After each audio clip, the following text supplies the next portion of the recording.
How can someone land a job at Google? There's a lot of opportunity. Innovation looks very different now. It's really about the passion that an individual has to be involved with programs like this. And if they really have it, they make it. I've seen all these revolutions that's come up. AI is the new one, which I believe is the latest of all the revolutions that happened in the tech business. AI has been there for a while.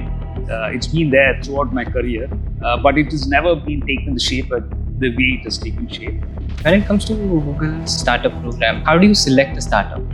The correct intervention at the right time can make or break the journey in the startup.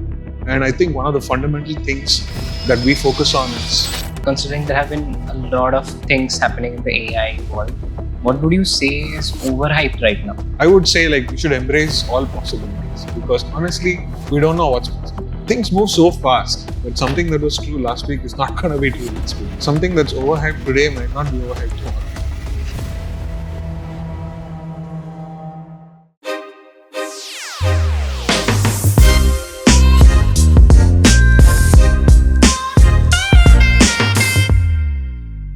Hi everyone, welcome to another episode of Tech Talks. This is Ankush, a senior tech journalist at AIM Media House, and today we have with us Paul Ravindranath and Karthik Padmanabhan. Paul here leads the Google Accelerator team in India, and Karthik here is the developer ecosystem lead at Google. To start with, tell me, what do you do, Paul, at Google? Well, firstly, Ankush, it's great to have this conversation with you, and hello to the AIM community as well. So I'm Paul. I work with Google on various things that's related to developers and startups. Particularly the last 7-8 years, I have been focused a lot on programs that help startups, get the power of Google's platforms and technologies. So that's across Android, Gemini platforms, and a lot more. And I would say it's a really, really exciting time for me and for us here at Google to be involved in this space, working with startups. The platform shift of AI is upon us, and I couldn't think of a better time for me to be personally involved in this. It's very exciting, and look forward to how this whole space is going to evolve. So that's me. And what about you, Karthik? Hey, hi, thanks. Thanks for having us. Really appreciate this opportunity to discuss and share our point of view with AIM. And also, I want to congratulate you on this new podcast series. I think is need of the hour. So I've been with the Google developer ecosystem team for some time, around 8 years plus, and every year has been very exciting, and because there's always new challenges that come in, and with the challenges, you keep getting new opportunities. But the last 18 months has been exhilarating for us because we've had this amazing opportunity called artificial intelligence. And we've been able to respond very, very quickly, very rapidly to seeing how this opportunity eventually takes shapes. So Paul and we have a couple of other folks in my team like Farish and Harsh and Tanvi.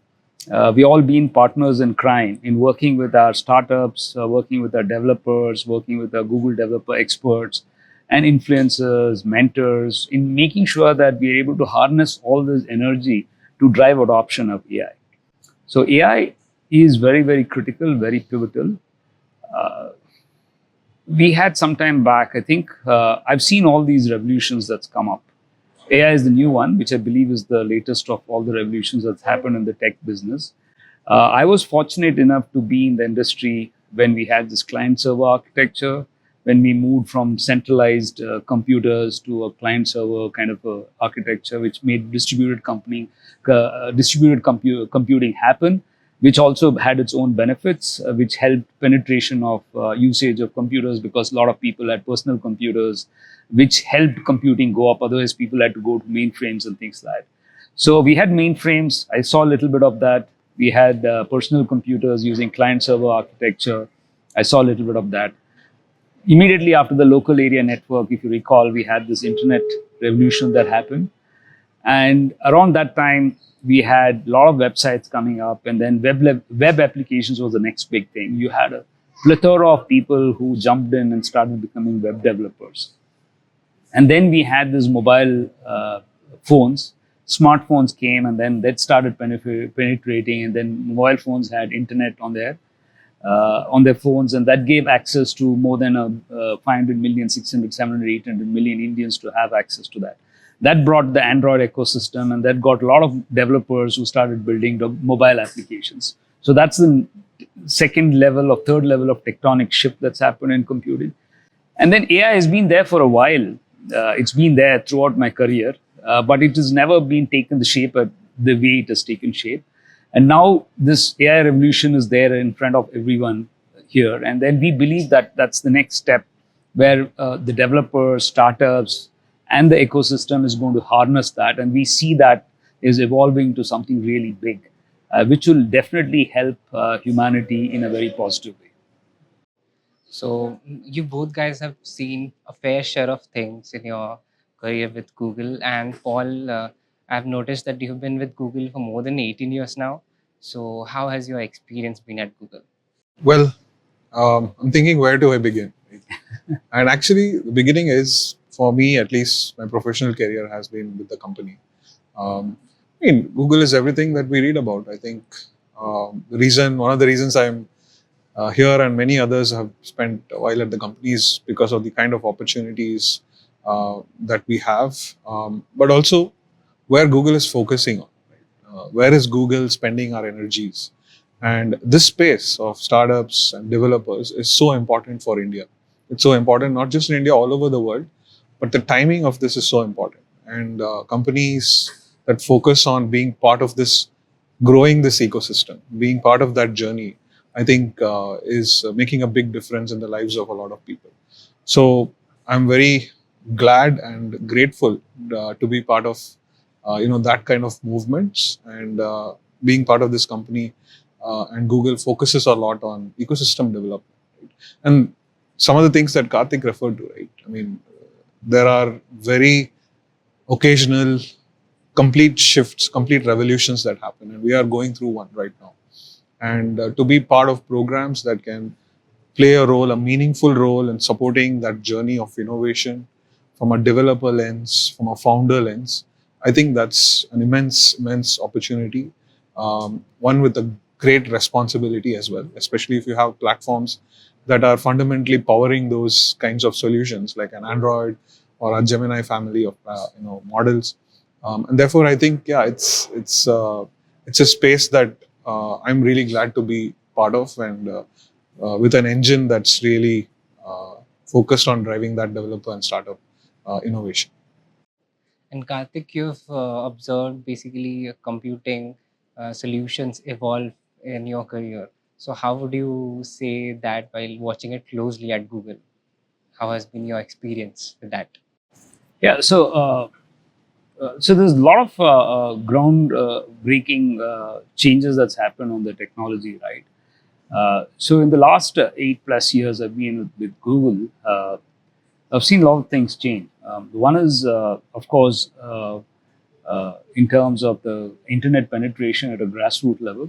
So way back in 2016, when I just joined Google, the internet penetration was not that very high. Maybe it was 20-25% of the Indian population. Now it has reached probably 60-70% and fast growing, because the data has become very cheap, and mobile phones also cost has come down. I mean, you have a lot of entry level, and also you have premium segment, but it's become much more affordable.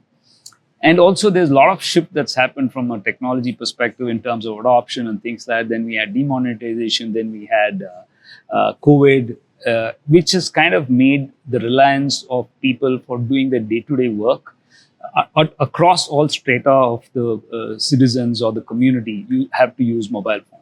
That essentially means that they need to use technology. And so they may not be aware of what the backend happens, but then that technology, what they're using, has become very sophisticated, right? Like, for instance, can you imagine that in 2016, a farmer who's not English literate would never probably have thought of using a smartphone very well. Today, the same farmer can use a smartphone because it's Indian language enabled, it's voice enabled. And so what happens behind the scene, he doesn't really care. It's AI or something else, doesn't matter. He is able to get what he wants. Like if he has some issues with a crop, he talks to the phone and there's something which comes up. Or if he wants to access some expert, he talks to this phone in his own language and he's able to get results, right? So that is the magic that's happened as far as technology is concerned. Today, internet, stage one, mobile penetration, now all this being unwrapped using AI has taken it to a different level, right? So I think what I'm so excited about is that a lot of things which used to be a perennial problem out there, agriculture productivity, education at a grassroots level, healthcare at a grassroots level, employability. So these four things is now getting solved in a very, very miraculously at a scalable manner. And thanks to AI, which is behind the scenes able to do this and ease the things at the front end, right? So this, just imagine the technology in the form of AI, internet, mobile phones. Then India is blessed with an amazing fertile ecosystem of developers. We probably arguably the biggest developer ecosystem on this planet. We have entrepreneurial energy flowing out of from everybody's ears and noses out there. So we have the third largest startup ecosystem, which is fast becoming even bigger than that. And then we have amazing VC community, which is willing to take risk. Added to that, government is giving a massive fillip for startup innovation and things like that. What else is a better place to be in on this planet than to be in the developer and startup ecosystem in India, right? There's so much happening out there, and so excited to see how these possibilities can make India, make this planet a much better place for a common man to be. Yeah, right. And like before I ask you a few more questions, I would really be interested to know how can someone land a job at Google? A job at Google. Well, like I said, we are solving a lot of problems. Google has invested a lot in India, right? Not just in programs like this, startups, developer outreach kind of programs, but fundamentally, there are a lot of, at the product level, there are so many innovations happening. When it comes to applying AI to agri, working closely with the government on things like ONDC, Agri Stack, and you've seen the innovation on maps, mobility, and how we are enabling that. And not just that, Google's working across multiple state governments in trying to enable things like AI skilling to how our products meaningfully can be applied to solve for these large population scale kind of solutions. So all the jobs are in this space, is what I can say. And I mean, just apply away. Our jobs page is open, and it's really about the passion that an individual has to be involved with programs like this. And if they really have it, they make it. Karthik, what would be your tip for an aspirant who is trying to apply to Google?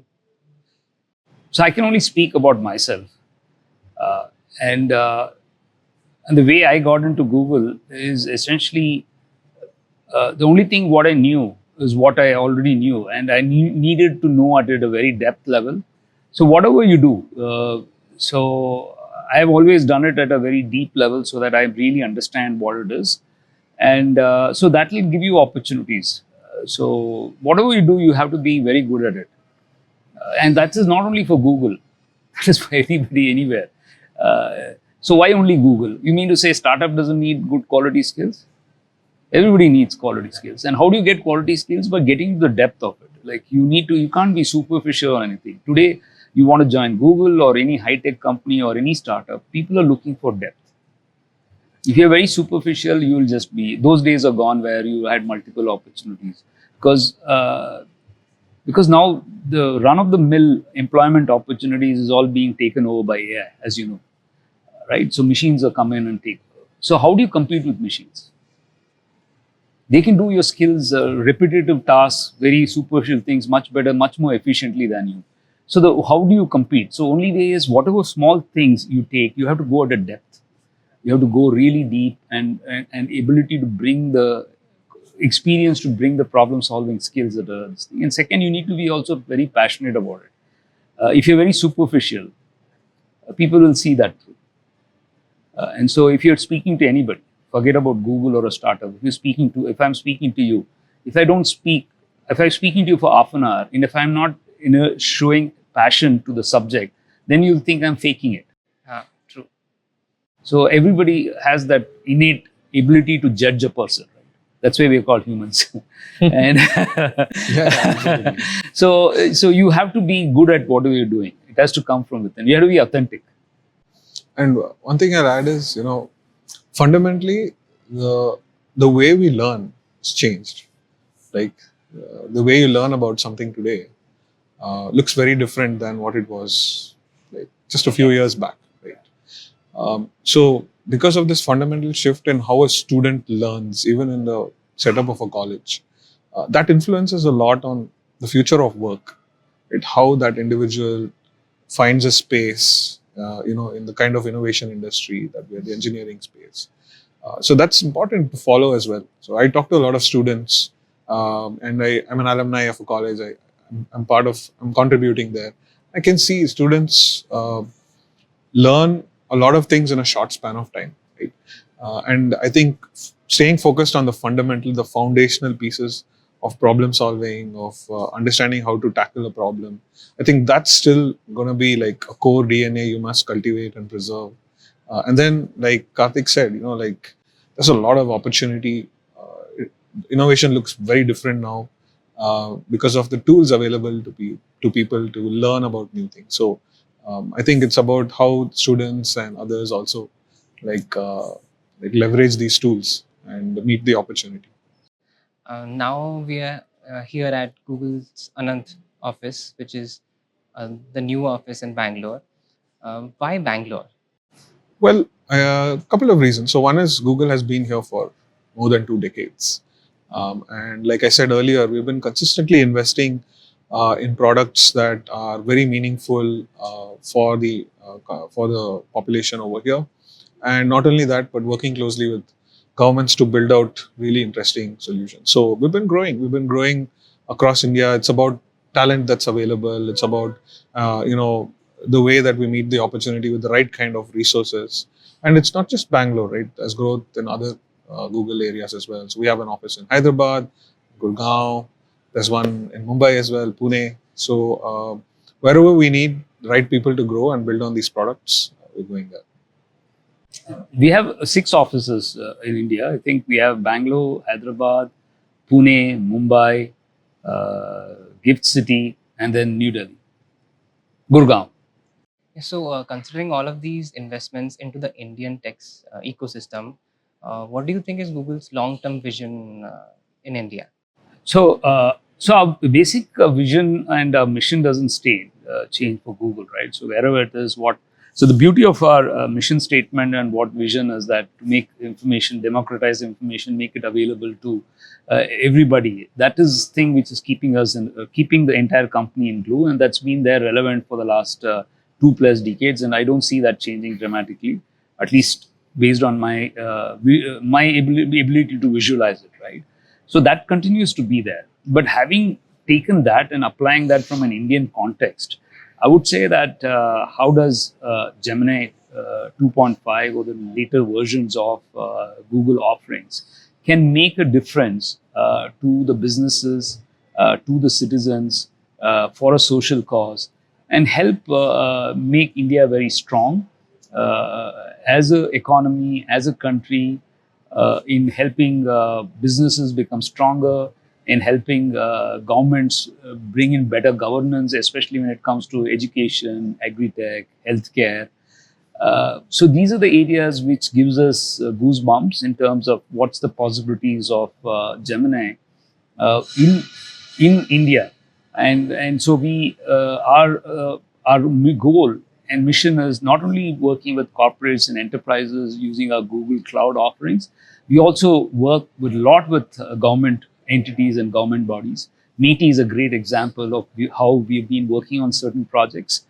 We have been working with MeitY on the App Accelerator for the last 3 or 4 editions now. Yeah. And the current edition is all about AI on the front end, right?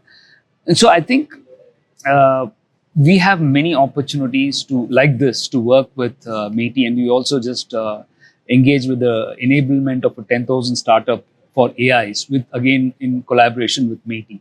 So I think both on the private sector as well as the enterprise business and the small and medium business and on the governance perspective, we have a lot of opportunities to engage from a Gemini standpoint and see how Gemini adoption can drive overall growth in the Indian economy and also help solve certain long-term problems. Right. And when it comes to Google's startup program, Google for Startups Accelerator program, so how do you select a startup? So I think the journey began almost, I would say, 10 years ago. Uh, the idea was that we were looking at all of this innovation happening. And 10 years ago, it looked very different in the startup world, right? It was the era of, there's a lot of Me Too kind of startups. Everybody was an Uber of this or a Netflix of that. And starting up entrepreneurship wasn't necessarily like the first choice when you're in your final year of engineering in a college. And even the support system around somebody helping somebody get a job or decide on a job wasn't too enthusiastic about startups and being founders being a successful career option. So people are still getting used to this whole idea.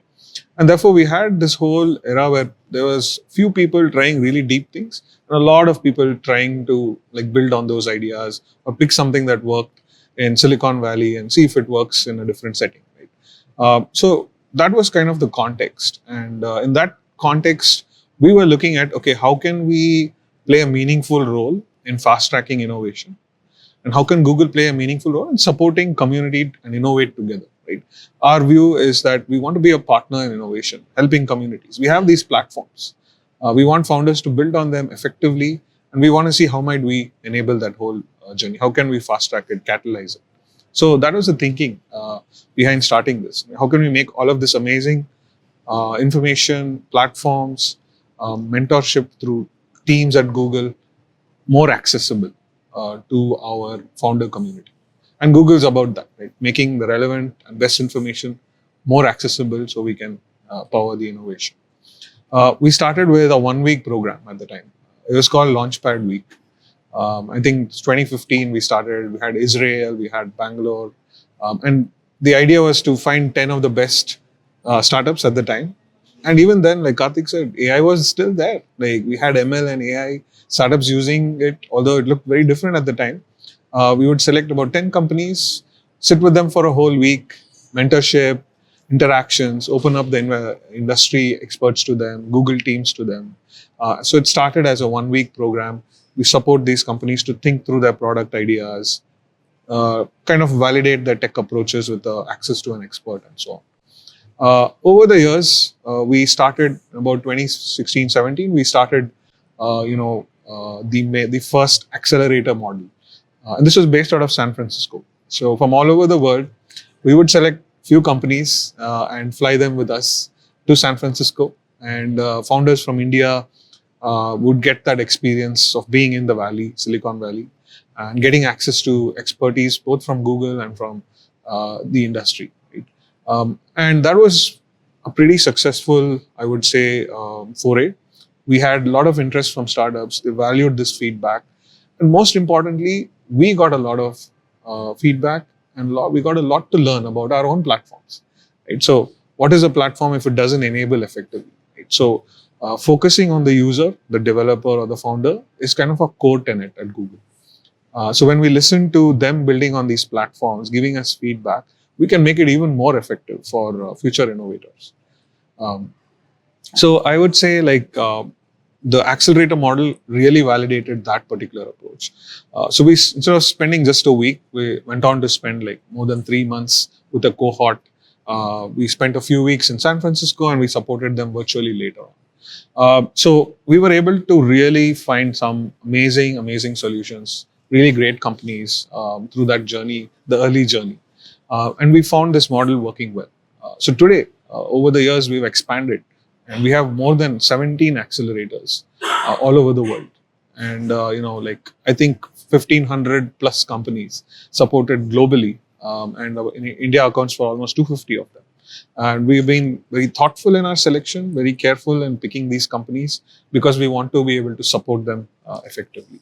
So that's been the journey of how we started. We've been through the whole different seasons, I would say, in the last 10 years. Like you had the early season, which I described, of a lot of Me Too kind of solutions. Then we had the inflection point, which is the pandemic, right? That fundamentally changed how startups were kind of seeking support, and the kind of user that came online after that inflection point looks very different. Like Karthik was talking today about farmers using a smartphone app, right? Just after the pandemic is when a lot of first-time users came online in a very, very strong way. Like someone like my dad, who's like 75, who barely used to use any kind of apps on his phone. But that inflection point really switched him into almost a power user, right? So Accelerator journeyed through that season as well. So we flipped to a virtual model, started supporting a lot of startups through that. And today we are here and we have multiple kinds of themed accelerators globally. India accounts for two. Right? One, we have exclusively focused on startups that are solving with an app-based or mobile-first kind of a solution with really powerful AI features, AI enablements. So that's something that is our app accelerator. And we have the AI-first accelerator that focuses on startups where AI is the core business, fundamental AI products. So today we have these two programs and they're doing pretty well.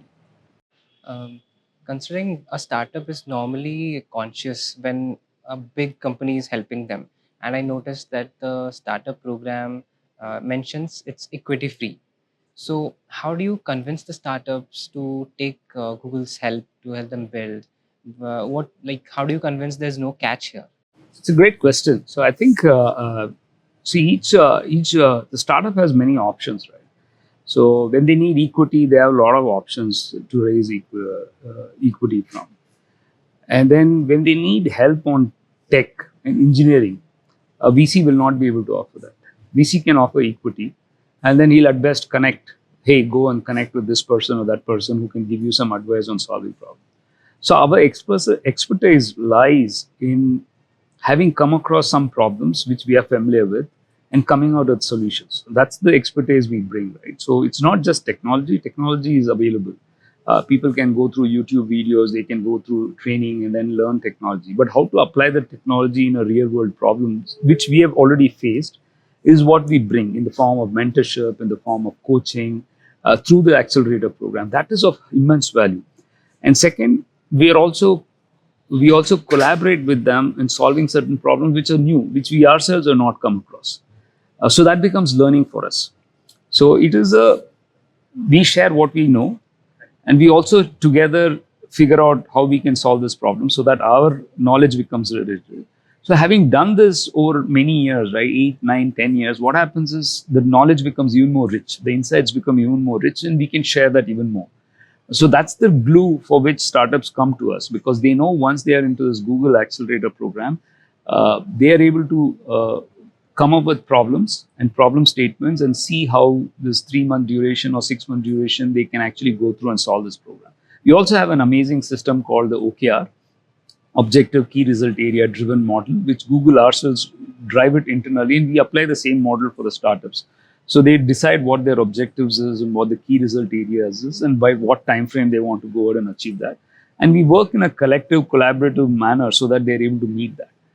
So that becomes the benchmark, or that becomes the platform based on which they're able to raise. So based on, Paul will be able to share more insights into it because we already have a record of X or greater than certain percentage of startups who've gone through an accelerator have been able to raise funds because their credibility goes up. After they've done seed or pre-series A, when they come to an accelerator, and if they really use the accelerator in a way that they can come up with the right kind of solutions to solve problems, then everybody wants to invest in them. Paul, would you like to share some success stories from your accelerator program? I want to add a little bit to the question you asked on equity. It was very interesting on before I come to the other question. Like, why would a founder apply to a program where technically there is no equity involved? I think that was also part of your question. Apart from all the stuff that Karthik also described, we position this program and the way we operate the program, it's a founder-first, founder-friendly program. The attitude and intent of all our community programs, the developer community programs, is one of we want to create a space for learning and interaction. So that's how we position it. And since we've been here in this for several years now, the backbone of all of this, the value creation, comes from the mentorship interaction. And the idea of getting access to the right mentor at the right time, right? The correct intervention at the right time can make or break the journey of the startup. And I think one of the fundamental things that we focus on is identifying the need that a startup has. where are they at this point in time when they join an accelerator. We do a diagnostics, a needs analysis. We go deep and understand the real goals of that company with the founders, and this whole list of prioritized things that emerges. Sometimes a founder will think like, you know what, Paul, like we have been really battling to launch this new feature. We think it's going to fundamentally change our trajectory. But when we do an evaluation of the needs of the company, we might find there is actually a blind spot or a problem area that might actually need to be addressed with a higher priority than a feature that they want to release. So identifying that at the right time in a startup journey is going to be really critical. Not only that, what is your technical approach, right? How are you going to scale on a platform? Is your architecture built for scale? Has somebody reviewed that? What kind of technical choices you are making as a founder or a CTO?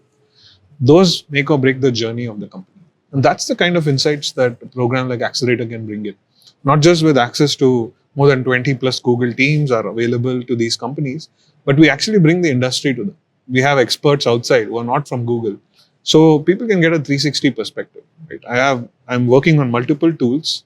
There are multiple tools at their disposal. Right? It's not just Google. To make that informed choice with a founder lens is going to be critical and important. And we help those founders make such decisions through this program. Right? So therefore, the value for us, the most valued when we survey our companies, right? One of the most valued things that they get from Accelerator is the mentorship. It's rated as the best thing that they can get out of this program. And of course, the support and other things come along with that. Right? So I just wanted to highlight. Sorry, your question was. And a quick follow up to what you said. Did you find any startup, AI enabled startup that was problematic during the program? Problematic. See, let me describe to you our selection process. Right? We typically get 1,000 plus applications for every cohort of 20 companies. So you're talking about a huge amount of interest in in the program itself. And we have a very specific process where we actually whittle that 1,000 down to a manageable number. We actually have an interaction in person with the company to understand and answer one fundamental question. Can we add value to this company at this stage? And if the answer to that is yes, the likelihood of them making it is high. So there is a lot of due diligence in working with the right companies and the right founders.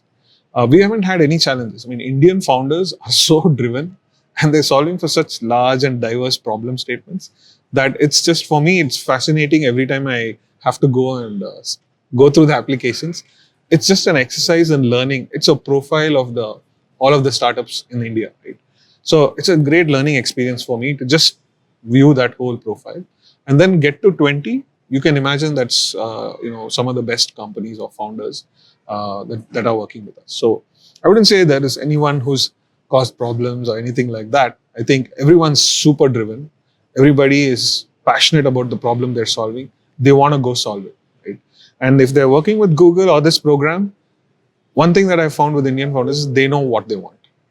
Sometimes we are able to validate that. Sometimes it's a blind spot. They have an aha moment saying, oh, I thought I needed this, but thanks to this interaction, I need this also. So I think we've been able to make some really good kind of progress. Our entire alumni, portal can give you all the names of our startups. There are a few that I've personally worked with in this program that really stand out. Right? One of them is this company called MeitY. MeitY is kind of in the image AI, applying AI to the image space, and they do this for early stage breast cancer detection. Very meaningful, and they're able to scale really, really well so far. The way AI and technology is playing a role in this particular solution, compared to a traditional mammography, MeitY's AI tools can actually get a higher accuracy of predicting early stage breast cancer. And we worked with Geeta and team for several years. They were part of our early cohorts in this as well. And I think such a meaningful space, how AI is kind of helping in healthcare. Similar one I can think of, Visa, uses AI in the mental health space, right? they actually developed, and this is before all the LLM revolution. They had like a really awesome AI that can enable or walk a person through really challenging kind of mental health space. And what fascinated me with Visa is one day they told me like, okay, this is our main metric we track, and it was like number of lives saved. That was pretty profound. I was like, wow, that's really something that impacted me. I think they still track that, and I was really humbled that we get to work with companies that it's not about working with us. I mean, we have some expertise, we put some mentors together. It happens in the industry, but the fact that you have the opportunity for a platform like Google to be utilized for such a meaningful work and space, and that we are able to do that through a program, I think that's something that really sticks with me even till today, that we are able to have that kind of an impact. And these are just two examples. There are several examples I can share with you later as well of how AI is really fast tracking the way that we are looking at solution, not just like small little productivity kind of stuff, but population scale solutions can fundamentally redefine how we think of innovation in the startup world. Karthik, and as Paul mentioned, there are several hundred applications for the program. But if I would observe in a large scale database, there must be some startups that may have had a chance to create something that competes or tries to compete with Google. In that case, how do you approach? Is there like bias involved in such an application when such a company comes into the picture? It's a great question. So I think we've never countered that so far.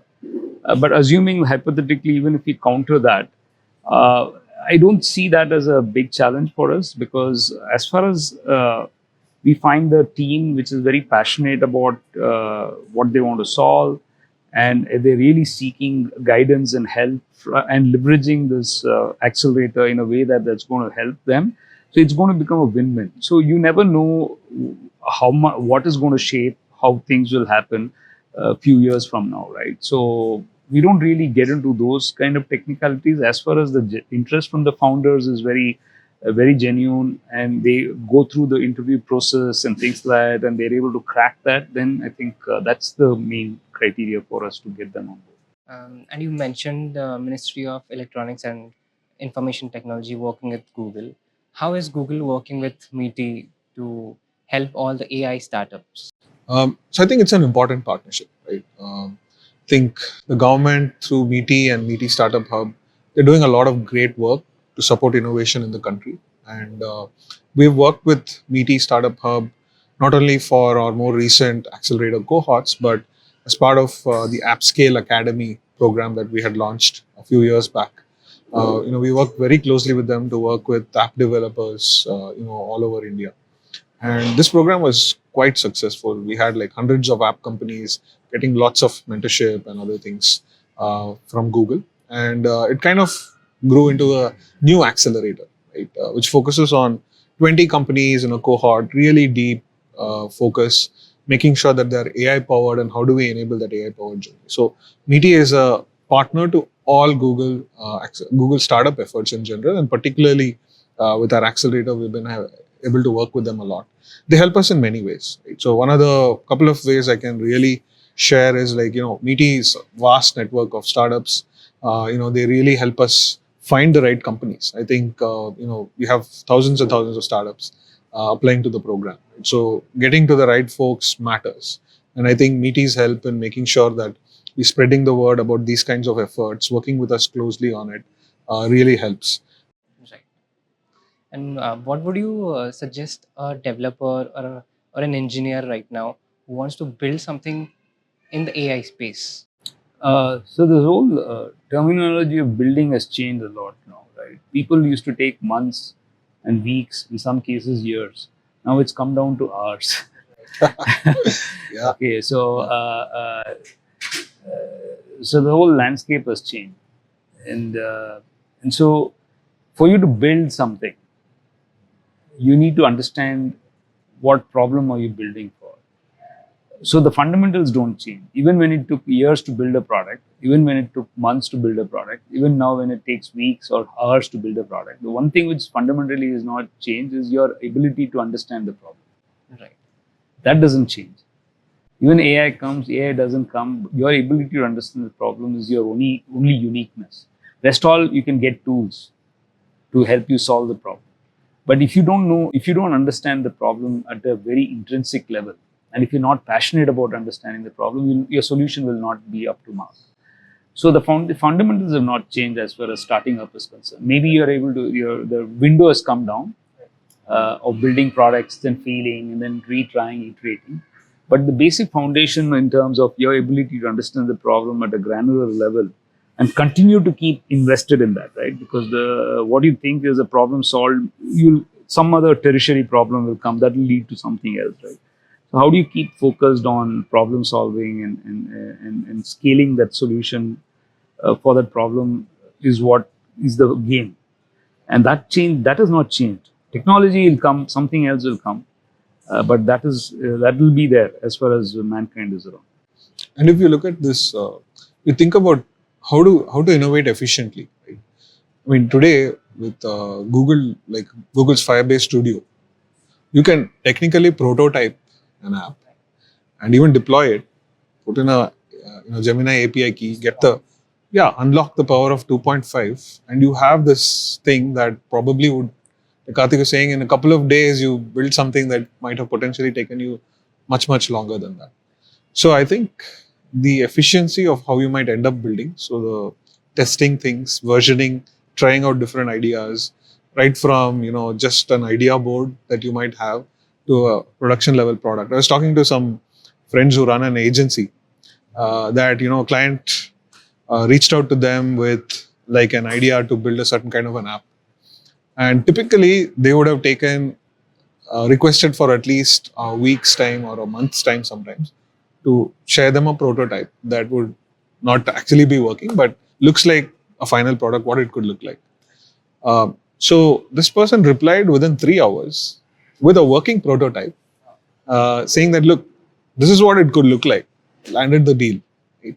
So the idea of even things like services and how technology enables services for large enterprises, tools like Firebase Studio fundamentally going to be important partner in that journey for prototyping, modeling things much before. And it's really a space that's open for innovation. So AI has made it possible, just to add to what Paul said, right? So for a startup, like today, if somebody is listening to this podcast and if they're wondering if they need to start up now, it's very simple and easy to start up, provided they have a very deep understanding of the problem. When I say that, is like today, you take anything, right? You take Google Cloud Assist, take Google Code Assist, take Firebase Studio. Everything is powered by Gemini 2.5 Pro. And the more you start using this, you realize that AI is doing most of the heavy lifting. You're just using prompting to get the best out of it. But how do you use prompt as a function of what you want, based on what you see as a problem and what you see as a potential solution, right? That dimension doesn't change. So the more you spend time understanding the business, understanding what the issues are, what challenges are, and what could be the potential solution, Gemini 2.5, Firebase Studio, Google Cloud Assist, Google Code Assist, all these will help you build it efficiently in a much more quicker manner. And considering there have been a lot of things happening in the AI world, what would you say is overhyped right now? You know what? Today, something that's overhyped today might not be overhyped tomorrow. So I would not hazard a guess. I don't have a crystal ball. But especially with AI, things move so fast that something that was true last week is not going to be true next week. So I think we are all journeying through this shift together. And I think I would say we should embrace all possibilities, because honestly, we don't know what's possible with this platform shift and especially these powerful platforms available. So I don't think there is any one area where I would say and I was sharing with you earlier that, I was at an event where somebody showed me a really interesting approach because now we have, traditionally we do SEO. People do SEO, search engine optimization. And this person I was talking to was okay, I'm doing GEO, generative engine optimizations. How do I fundamentally marketing looks different. Right? So things are shifting in ways where we hadn't even thought of, and I'd say like it's really something for us to see. So I would say write off any kind of areas or sectors yet. So my take on that is there's a lot of negativity around AI that is being overhyped, like people getting jobless, employment opportunities going off. This is all going to evolve. So it'll evolve into something different, something new. It'll take little time for people to emerge, right? But fundamentally, nothing is going to change. People will still be busy doing some things and using AI. It's a lot of people come up with this theory and negativity, saying AI is just going to finish everything, and that is making a lot of negative sentiments happen with a lot of youngsters who, if you are watching this podcast. My advice is that embrace change. Change is the only thing which is constant. AI is the new paradigm of change. Embrace it in a way that it helps you, take your career, your ability to a different level, right? And so everybody needs to embrace it and figure that out. What that is what the game is, right? How that can help you become. So if you're good at something, if machine is doing it, then figure out what else can you do to augment that. And so that's the change which people need to look at, and then not get into this negative spiral. Oh, AI has come, I'm not going to find jobs. That's not the reality. Thank you for giving us the time for interacting.